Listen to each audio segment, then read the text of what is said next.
Dramatic new video tonight after an explosion at an APS facility back in April that left 8 firefighters hurt. The body cam video showing what first responders were up against that night.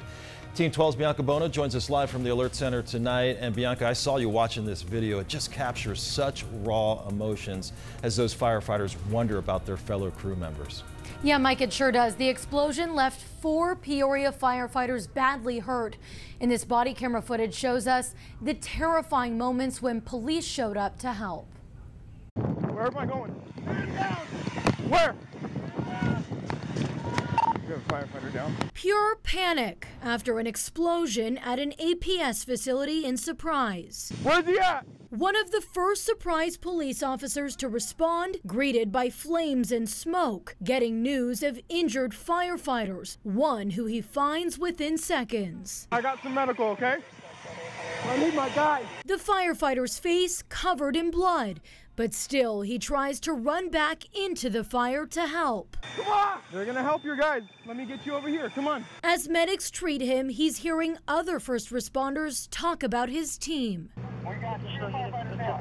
No! Emotions kicking in, not knowing if his colleagues are dead or alive. Come on.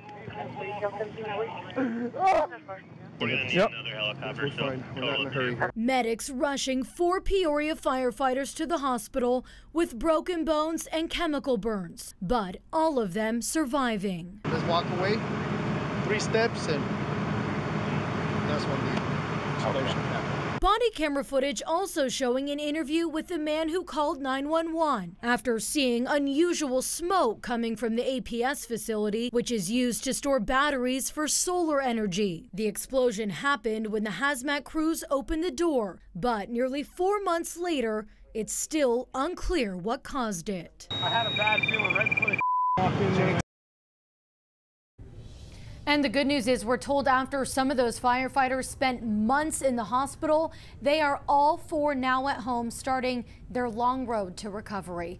We're live in the Alert Center tonight. Bianca Bono, 12 News at 10.